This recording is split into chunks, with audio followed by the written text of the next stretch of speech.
Hey everybody, Bill and Deb. Hi. It's a beautiful morning here along the Arkansas River in south central Arkansas. Beautiful. It was a little nippy this morning, but It was just a tad nippy earlier this morning and it's still a bit breezy. yeah. But anyway, we'll be fine. Hey, this video you're about to watch is a long one. Oh, but it's worth it. Yeah, it definitely is worth it. I tried to edit out as much as I could, but there was so much information here that we feel some of you might find very valuable that I just couldn't cut out a bunch of it. I had to leave it all in there as much as possible. Just great information, and it's their extraordinary home. Yeah, very extraordinary, the things that they did. Marvin and Mary are wonderful folks, and you're going to enjoy listening to them and watching them.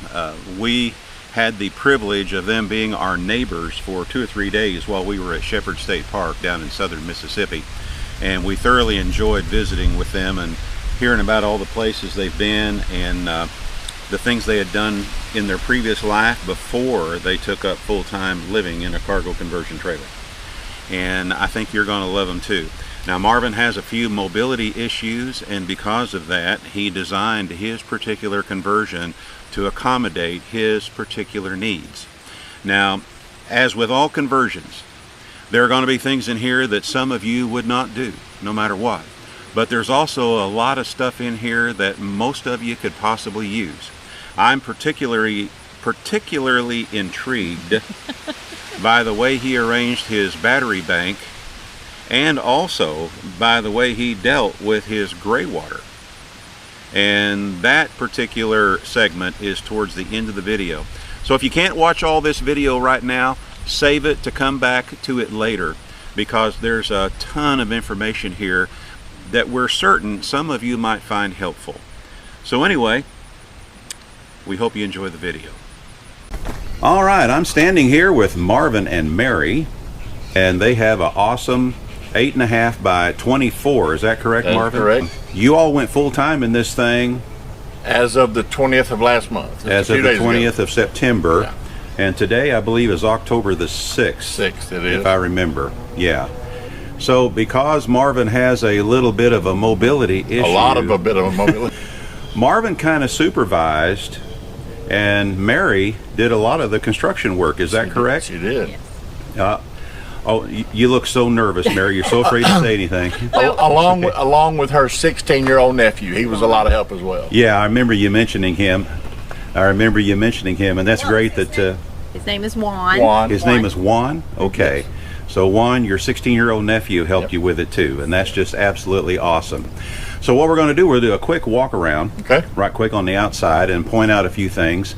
And before we start that, I don't have a ladder so I can climb up and show the solar panels on top, but you have quite a solar array. Would you like to tell us about that real quick? I have four 200 watt anyway, I have four 200 watt panels. Okay. But I have them wired in 24 volt, so I have 2 on one lead and 2 on another, so that they putting in a load of about 40 volts into the MPPT controller, and it takes that extra voltage, brings it down, and turns it into excess amperage. Usually on a sunny day I'm getting between 600 and 800 watts, and I'm putting around 27 amps at 24 volts into the battery bank. I see that you have a mini split up here. I do. Yeah. And do you know what brand that is, Mark? Yeah, it's on Sinville. This is a 9,000 BTU. It's the smallest one they make. If I had it to do again, I'd probably go with a 12,000. But this one does a fine job as long as it's not over 100 degrees outside. Now, one question that I've always had when you mount, whether you mount it at the front or you mount it at the back, of course, is when you're going down the road, I always worry about the fan spinning and things like that and protecting it. So what have you done to take care of that situation? I was worried about rock strikes and such as that, so I raised it 10 inches here, and then I have I bought a generator cover that pretty much fits it. I put that on. I've got a piece of foam rubber that fits here. I put that over the front just in case something would penetrate the cover. It can't get through and get the coils. And I secure that, and I've been very happy with it so far. Of course, it's only been a few weeks, but Yeah, but you guys have covered quite a few miles. From We what you have. were telling us. We've done 1,200 miles. Wow. So I would think, in some of the places you told us you've been, I would think that if you were going to have an issue, you would have had an issue. I've done a lot with of gravel roads and a dirt road, and it's been fine. Your trailer sits fairly low to the ground, but that's by design. It is. Is that right? Yeah. And here again, that's because you have a little bit of a mobility Right. issue. I wanted it as low as I could keep it and still be able to travel on less than even roads. I mean, there's some of these places you're going to have to. It's on torsion axles, and there's only 11 inches of ground clearance. And then, of course, I noticed your windows here. Now, you installed your windows after you got the trailer home. Every window on this side is one we put on. The one in the door, Including the one in the door? Yep. Okay. And these here are 12 by 24s, is that correct? Yes, I bought them from a guy that does teardrop trailers. I looked some of those up this morning, and what's neat about those, and correct me if I'm wrong, but they fit between the metal studs in your trailer. Is that Everything, correct? the floor, ceiling, and walls are all on 16-inch centers, ordered that way. So I have about 14 and a half inches between the metal, and so that 12-inch fit right in there. Right. So that means that you didn't have to cut any of I your didn't studs cut, at all. no metal studs were harmed in the building of this trailer. I like the way you say that. No metal studs were harmed. Now, something else I noticed too, and we will talk about that more in just a little bit, but I want to mention this right now because you mentioned this to me. But the standard axle center line, when they're building these cargo trailers, the standard is 60-40. In other words, the axle center line would end up being 60% back from the front of the trailer, not the actual tongue, but where the actual box starts without the V. Right. But you had them set yours back just a little bit further. 10 inches because I knew I was putting 500 pounds of water right on the back end. And I didn't want that to be more than 7 or 8% of the total weight of the trailer sitting that far back.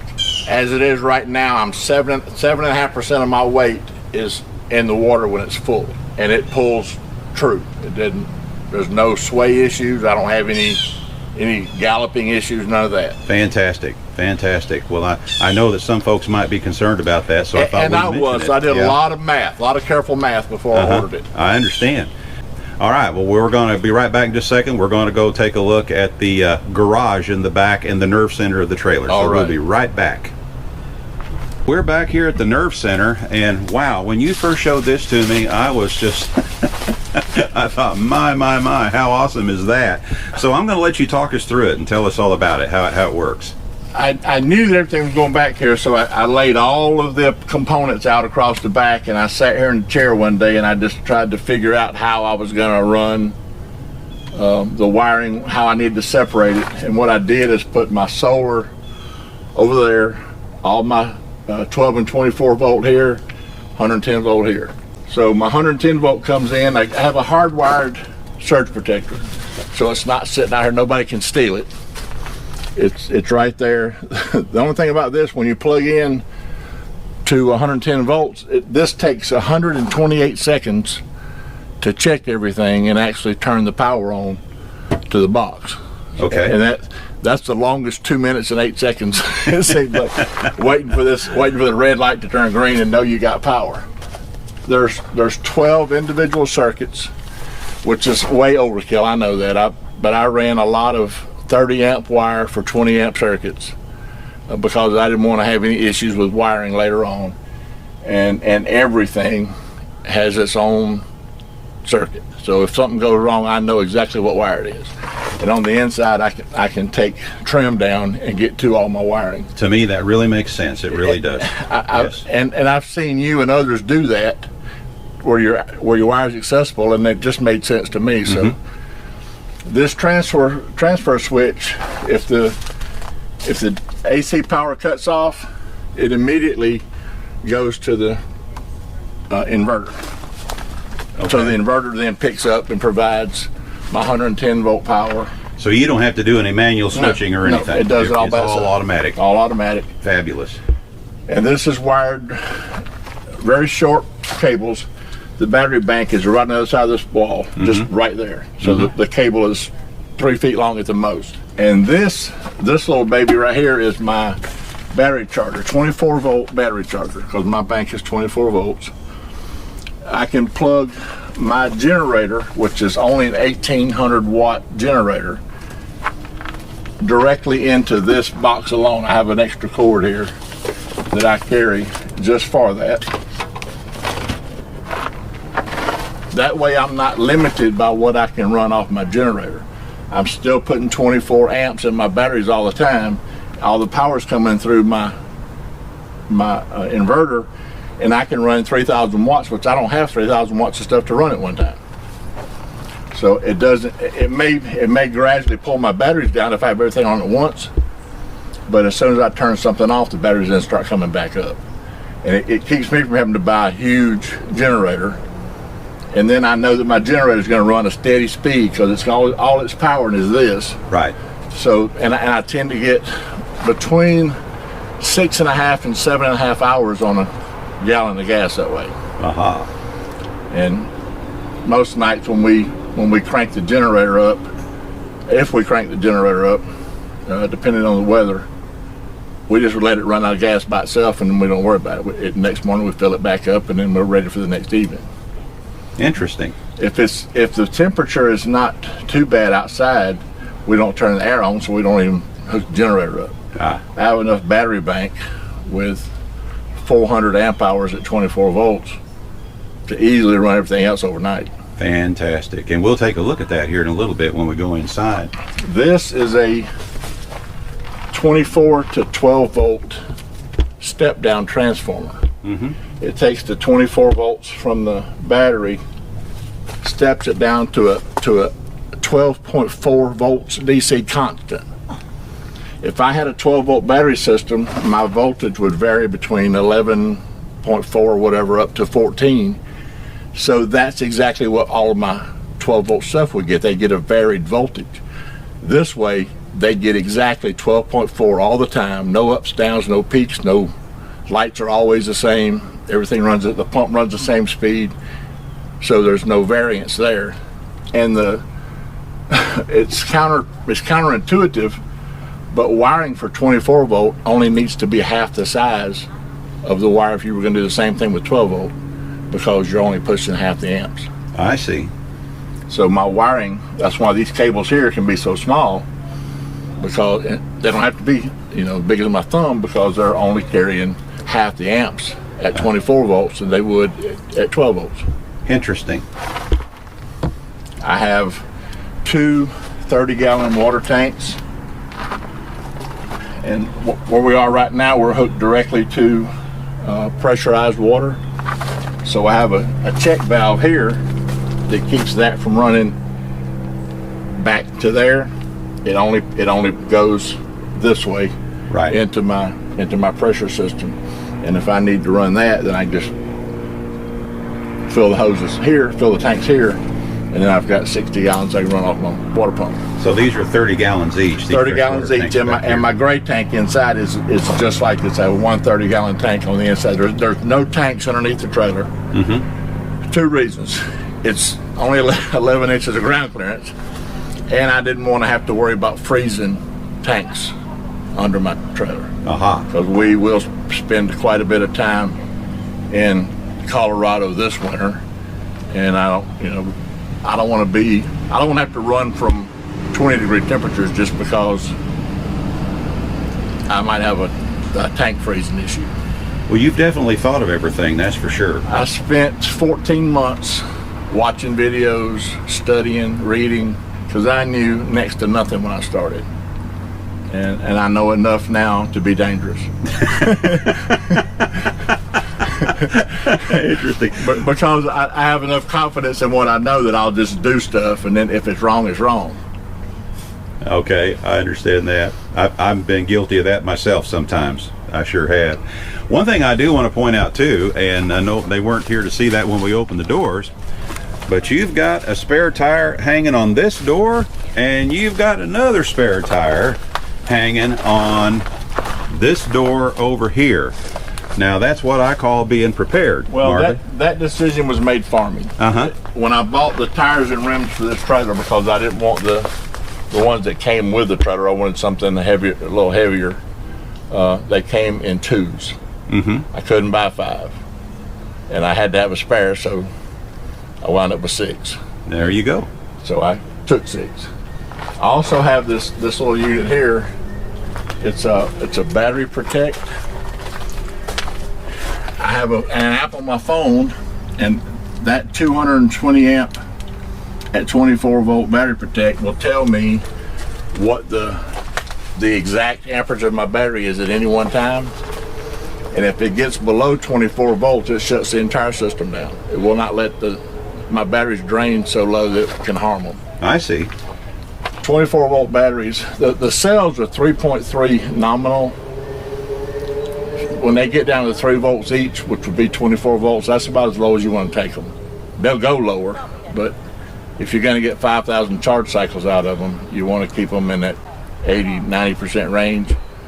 So I try not to discharge them too low, and I will not overcharge them. The solar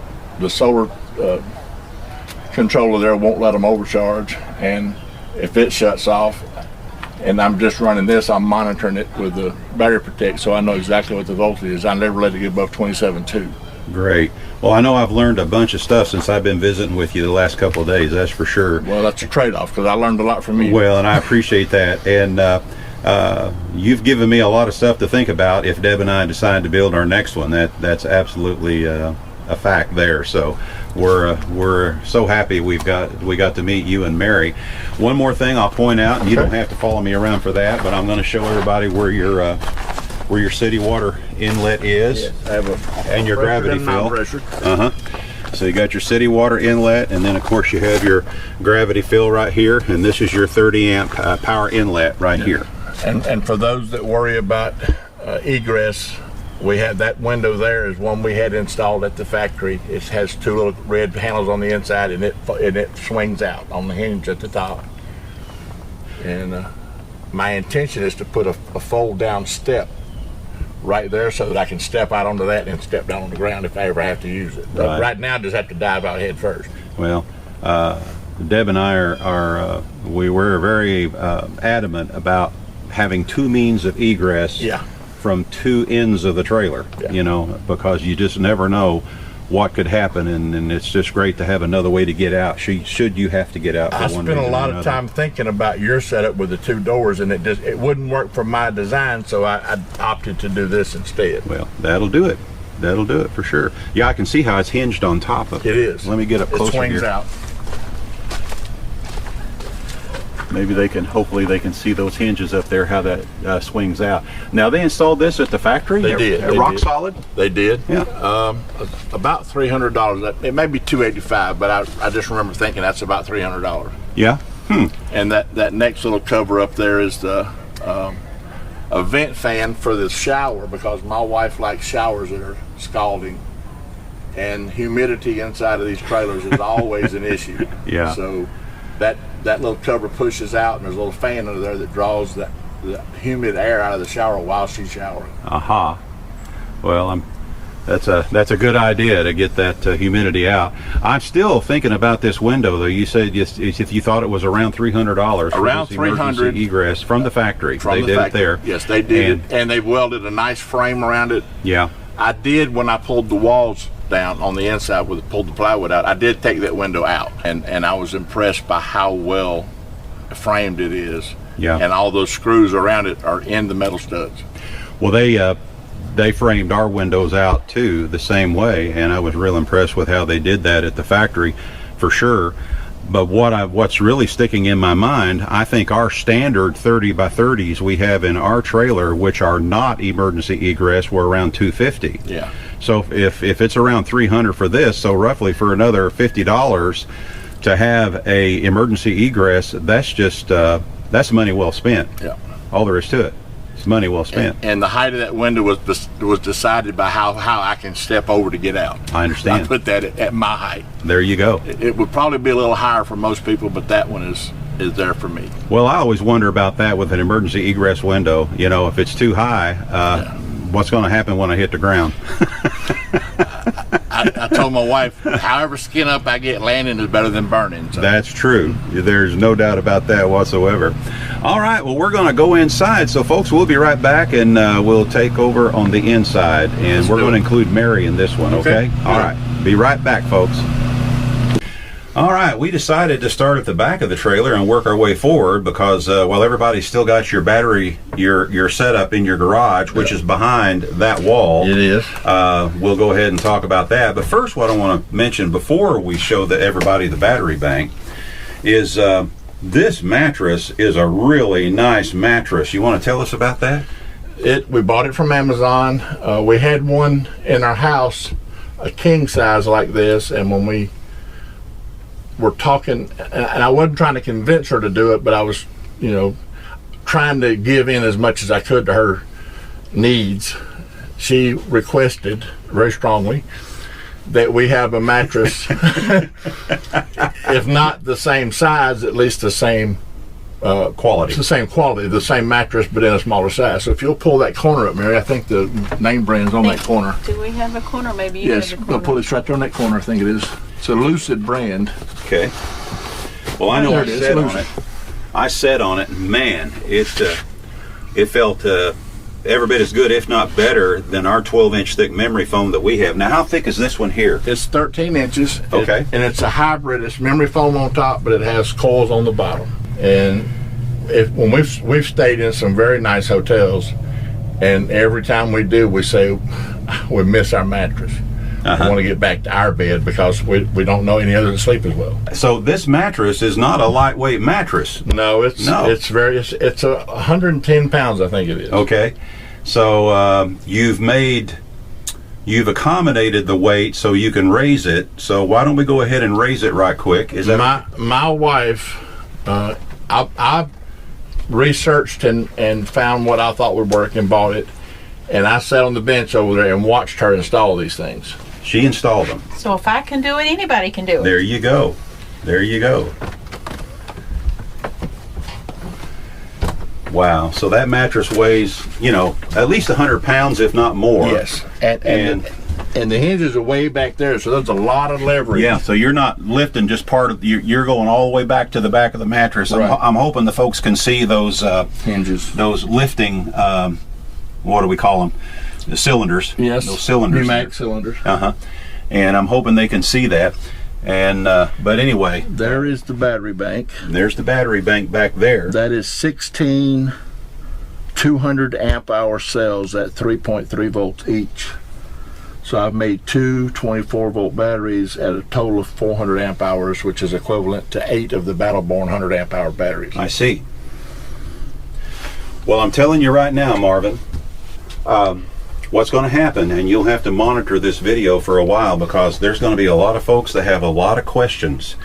So you'll have to monitor the comments for a while so you can answer some of these questions. I have probably written it out a couple dozen times already for people when I was doing this. And my wife uses it for... Yeah, that's the next thing I was going to mention is all the storage. We have first aid kits, extra plumbing supplies, which we will eventually get brave enough to take out. Our ladder. Yeah, she has an extending ladder so she can clean the solar panels off. Okay. It's just odd Camp chairs. Yeah. But man, look at all that space you've been able to utilize, and it's so easily accessible. That's the part that impresses me the most, is how easily accessible that is. We left the space in the frame on purpose because the batteries have to have a temperature that's above freezing. Right. The floor under them is insulated, and that wall behind them is insulated. So if we keep the air in here above freezing, the batteries will be fine. Right. And you put a plug in. What you're referring to is how you did not enclose this fully. You left an air gap all the way around the frame. And I put a 110 volt receptacle in there, so if I have to throw an electric blanket over them, I can do that too. There you go. Man, you just thought of everything. That was her idea. Actually. That was Mary's idea? That wasn't intended originally, but after she said it, I said, that's a good idea. So we drilled a hole in the wall, run another wire, and there it is. Yeah. Well, Mary thought of everything. Yeah, she thought of some stuff. Yeah. And then, of course, you got a his and hers closet on either side. You can show me. Now, she was generous. The bed is set that way 6 inches off center because of my size and mobility issues. So your closet's a little bit bigger? My closet is wider, so she has a shelf up there for folding clothes, and I had to agree to put this shelf above. I'm a little claustrophobic. I don't really like stuff above my head. She wanted it out to here. Okay. So we compromised. There you go. Yeah, this is my hanging closet. Yeah. And we have lights underneath. We have USB charging ports. Each of us have at least 4 USB charger points under there. Fantastic. And these little plastic cabinets, I couldn't build anything that would hold as much. That was be as light as these are. And these were cheap. Well, sure. So, I think she got them at Dollar General. At Walmart. Walmart. Okay. She left and came back with them, so there they are. Cool. Really cool. So, anyway, it's just really neat to have a closet on either side of the bed the way you have them. And then I just now saw your little reading lamps here too. Yeah, these are touch. Wow. They're touch lights. I swear. And then they move around. You guys got all the cool stuff.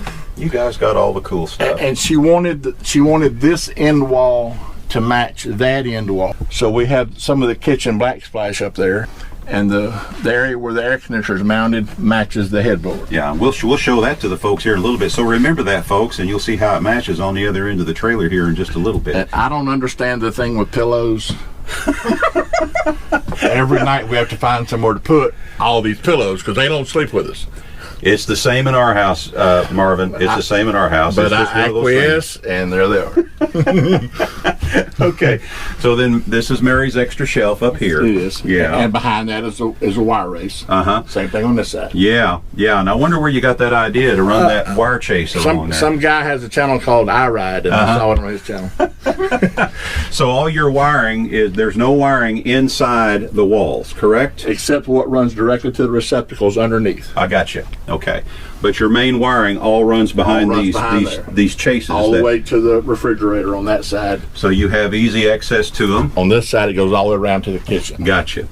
All right, now we're up to, and I'll just, well, here, I'll let you guys get on around over here. Okay, Mary, obviously, and I recognize this immediately when y'all showed it to me, it's a Nature's Head composting toilet. How do you like it so far? I love it. There's no smell. There's less smell from this than there is in a home because there's a constant negative pressure on that toilet. Air's constantly being pulled in and blown out through the vent in the floor. So even while it's actively being used, to put it politely, there's no smell. No smell. Because there's negative pressure all the time. Yeah, yeah. Well, I know a lot of people use those for sure. And it has a fan that runs in it constantly here. Yes, sir. Yeah. And we got the one, instead of the spider handle, we got the long handle that it ratchets. You pull it down, let it up, pull it down, and so you don't have to crank it. No. You ratchet it like this instead. Well, I can see how that would be better in a lot of cases. Oh yeah. Yeah, that would be much better for some folks. It's easier for me to get to because I have trouble getting down. Anything below my knees, I have trouble getting to. I understand. And then for privacy, we'll go ahead and mention this right quick. You do have a curtain. I'm a retired nurse, and this is a hospital privacy curtain. It made me feel kind of at home there. All I had to do was hem it, and I did that, and it's been great. Well, fantastic. All right, now we're over here to the shower. And this is a full-size 36-inch square shower. Okay. This handle design is my wife. She wanted garden spigots. So, I thought that come out so cool. So we spent a little time in the garden section at Lowe's or Home Depot. Home Depot, I think it was. Oh. And came up with that. And then I got a message after I showed it to you. I've shown this to you earlier, and I had the original valve that came with that shower head, which allows water to trickle. Right. And you suggested that I get something that shuts it completely off so I don't waste water, and we did that. And we're much happier with this than we are with that constant water trickling. Yeah. And it makes it easier on my water evacuation system as well. You would be amazed the difference that made in how much water you save just by going with that. And that's strange. This is the one of those oxygenic wands. Yes. And we had the exact same wand, but we just couldn't believe it when we first got it. that it would not completely shut off. It always allowed water to trickle a little bit, and then of course when my pump was trying to pump, you get sound like it was laboring because it was trying to push water through that little bitty trickle. And so we bought a valve at Lowe's that fit right on the end of the wand right there. But I really like the way you did that here. It's easy to reach and everything. It's just right there, and then you can shut it completely off. Yep. And folks, we're not kidding you. It makes a huge difference on how much water you save when you're taking a shower. We can adjust our water temperature, shut it off, so when we turn it back on, it's the exact same temperature. Exactly. Fiddle with the handles. You bet. Absolutely. That's what we really like about it. Now, let's talk about your flooring here a little bit. And I'll just kind of shoot like this, and then you can tell me all about your flooring here. It's a laminate PVC flooring, waterproof. It has an insulated backing on it. It's not glued down. It kind of rides on the floor. So we've got a 1/4 inch gap all the way around. That's why we have all this trim. Right. So that it can move a little bit with temperatures and humidities. And that's what the manufacturer recommends. They recommend that you leave a 1/4 inch gap to allow for expansion and contraction. And this is the kind that clicks together. Is that right? Yes. Yeah.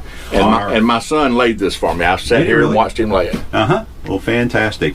And let's talk about that a little bit. Of course, you had help from your son. You had help from a nephew. Is that correct? And Mary. And then Mary. Now, Mary did a lot of work in here. She did. Yeah. She keeps saying, she refers to herself as the gopher, but she did a lot more than, she did all the painting, all the polyurethaning. She has learned to drill screws with the best of them. We have an impact driver, a cordless impact driver, and she has learned to use it better than most men. She had to learn a little finesse with the trigger, but she's done that. Yeah. At first, she was putting screws in; they were just disappearing into the wood, But after we taught her, she didn't have to hold that trigger all the way down until it disconnected on its own. I've been guilty of the same thing, Mary. So don't worry about it. That was a learning curve for her, but I'm well pleased with the way it turned out, even though I didn't drill any screws. I like it. It looks good. Now let's talk about your ceiling a little bit here too. Now your planks are how thick? They're 3/8 of an inch thick. And you made these out of 2x6x8 spruce boards. So you actually set them up on a table saw and cut them down to 3/8 of an inch thick, ripped them down. What I did first is cut I cut one of the curved edges off of the 2x6 plank. Sure. And then I flipped the board over and cut 2.5 inch wide sections out, which left the other rounded part as a scrap. Yeah. Then I would take those and turn them up on edge and slice 3 pieces out of that or 4 pieces out of it. Well, it really come out very pretty. It took some time. Yeah. And the only reason I did it was because I wanted to be different. Well, everybody else buys the tongue and groove, and then we looked at it and we struggled with it. This is not even more cost effective. It's not. And we knew it was going to take a lot more time, but we just decided that, you know what, we've got the time, or we thought we did it back then.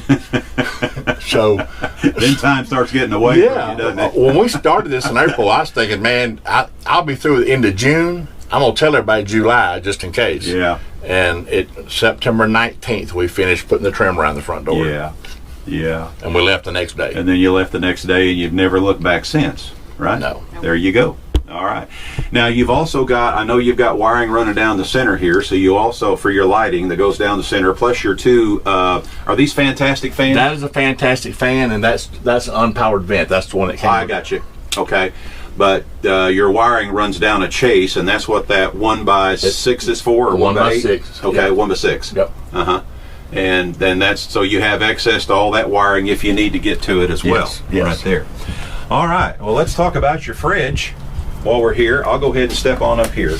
It's a 7.5 cubic foot RCA. Okay.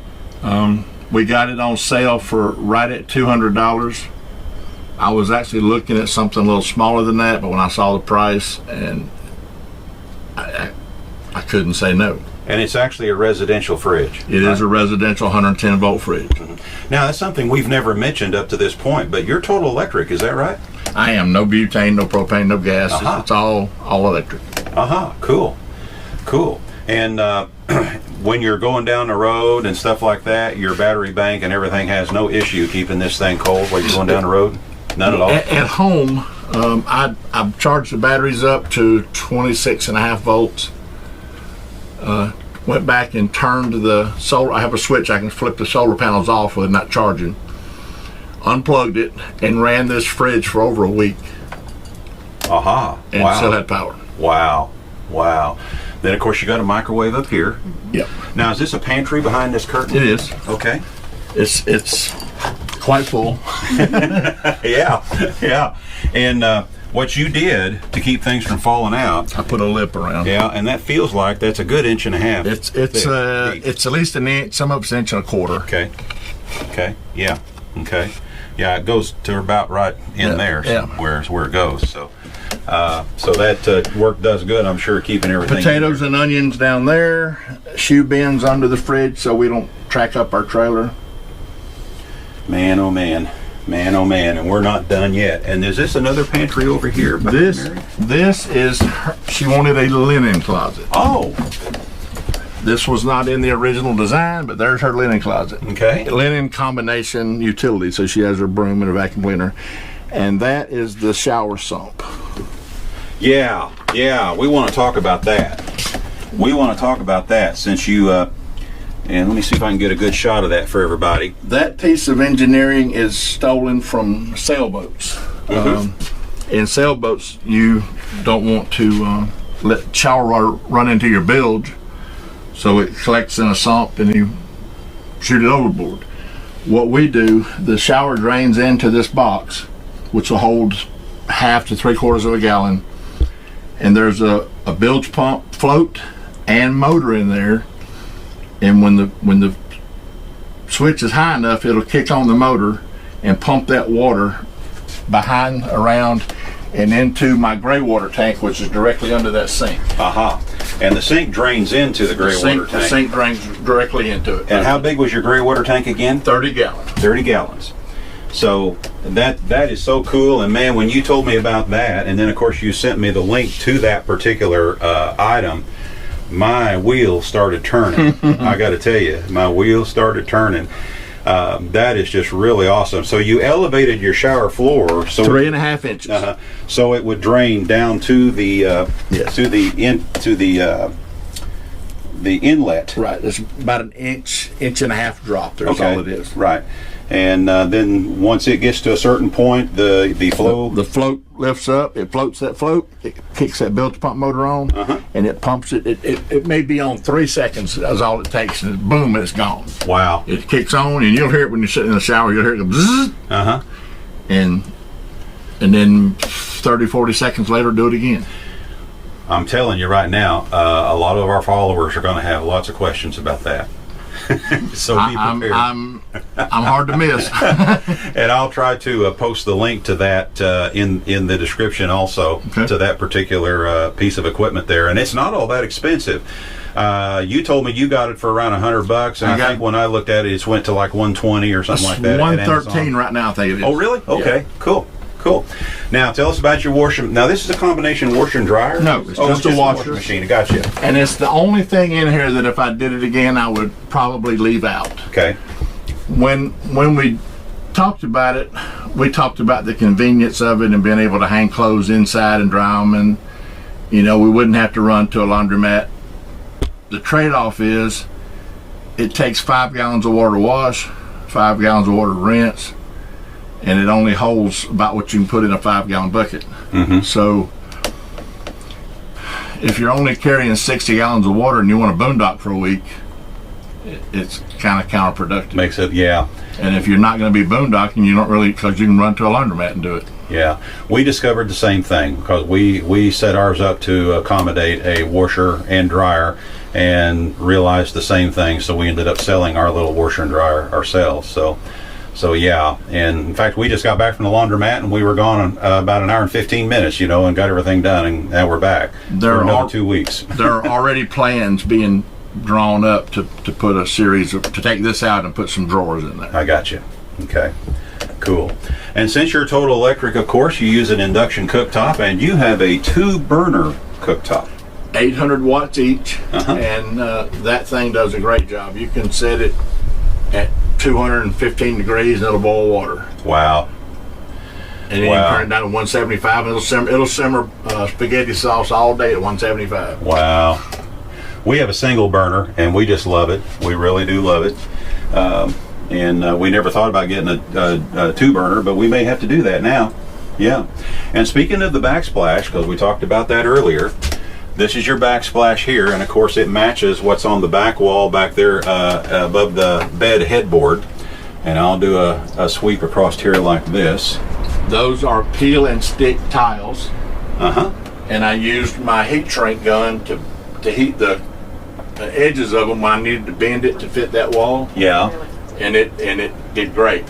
We did a test spot with 4 tiles and found that the adhesive on the tiles was not quite as strong as we didn't feel comfortable putting just that, so we sprayed each one of those with Gorilla Glue out of a can. There you go. And now they're up there. Wow. Well, it looks really nice. It really looks nice. And then of course your countertop here. Tell us about your countertop. That is some more of these ceiling planks. Okay. There's 3/8" thick spruce, and they have epoxy that we bought from Walmart. It's a pour on. That's the first time I've done it, and there are some blemishes in it, but yeah, but don't tell anybody and they'll never know. So. Well, we have learned to be comfortable with it. Even my water heater under here is electric. Yeah. I have a 7-gallon water heater. Alrighty. Yeah. That thing does a fine job. It heats up in just a few minutes. You know how many watts it pulls? It pulls 1440. And we have a switch here. See, the red light tells me if the water heater is on now. We have hot water right now. And if we want to just heat water in the evening for a shower, we turn it on a few minutes and then turn it off. There you go. The switch, it plugs into 110 volt wall outlet, so I ran one down there to plug it into, and I ran another one to plug this into. And then all of these are on another circuit. Well, it's just absolutely fabulous. It's really neat the way everything come out. And of course your air conditioner has been running the whole time we've been in here. It's running right now. And it's very comfortable in here. And we didn't have to turn it off so we could talk. And if you were in my trailer with my overhead unit, my Dometic overhead unit, we wouldn't be able to do this at all. And of course here's the other part of the unit right here. Mounted inside, right at the right near the V. It was going to cost me about $400 to have somebody install that unit for me. So I bought the vacuum pump and a set of gauges for about $140 and did it myself. So I did that install too. Well, I sat on a stool and your son. My son did most of the actual labor, but it was my knowledge. So fabulous. Absolutely fabulous. Well, is there anything else you want to show us before we go? You want to show me your bench? Oh, she loves this bench. All we do with that bench, I built that thing high enough so that I can get off of it fairly easy. Okay. It's 20 inches. And I put a dense cushion on it. Yeah. And it's just for, I think my drone is under there. And then we have storage. And water storage. You have a drone? I do. I'm jealous. Boy, that's nice storage, yeah. And he made the cushion. Oh, wow. And I made the cushion covered. What? Oh, well, you made the cushion covered, yes. I got you. Wow. I made that quilt on the bed. Did you really? Yeah. My. Let's show that quilt. Let's get a good shot of that quilt for everybody. Right here. That is gorgeous. Absolutely gorgeous. And you made that, Marvin, right? Yes. You did? Yes. Wow. My wife tells me I would have been a good wife. Well, one thing I want to talk about right quick before we go, and I've already asked you if it's okay to talk about this, but you obviously have some mobility issues. I do. Okay. And yet you have decided to go full-time. Full-time. We're going to go, we want to do a minimum of 2 years, and if our health allows, we'll keep going after that. Okay. But the whole point I'm trying to make, because we have so many people, comment, sometimes they'll email us and talk to us about it and stuff like that, about they're concerned because of health issues. Health issues and things like that. And we just want to say that you can do this, folks. You know, and am I saying that right? You can. I built my trailer with my limitations in mind. It's close to the ground. You saw my little 4 steps to get up in here. And I'm awkward, but I get up every time. I hadn't had a failed attempt yet. I always manage to get in here and get to the shower and the bed. So. Yeah. Well, and you know, we've had the opportunity to visit with y'all for the last couple of days, and we really enjoyed visiting with y'all, and we like hearing your stories about the places you've been and everything, and it's just really been a pleasure to meet you all and to visit with you. And by the way, folks, he fries up some really, really good shrimp. Yeah. We had shrimp and cheese grits for dinner last night. Yeah. It's a southern Mississippi tradition. There you go. We had to fling it on you. And normally, I made the mistake of saying that the last time I had shrimp, grits, I wasn't impressed. And he said, well, you haven't had the right kind of grits or my grits or whatever. But man, those grits last night, I think I had 2 big helpings. Isn't that what I did, Mary? Is it okay to tell that? Sure, I think it was 2. Was it 2? She commented after we came inside. Yeah. She said, "I think he liked the grits because he got his second helping was bigger than the first." It was good. And those were big bowls too. You can tell we like to eat, so we don't want to make extra trips and waste those calories. Yeah. So I got you. I'm right there with you. we don't want to lose any of it unnecessarily. Well, I'll tell you what, Mary wants you to step over there next to Marvin. So just want to say, folks, that we've really had a great time visiting with Marvin and Mary, and their trailer is absolutely awesome. And we're going to sign off for now, and Marvin will be available to answer questions in the comment section after this video is uploaded. And we're going to sign off saying, this is Bill and Marvin and Mary, and we're saying we're not camping, we're living. Absolutely. Y'all take care, and we will see you again soon. Bye-bye now.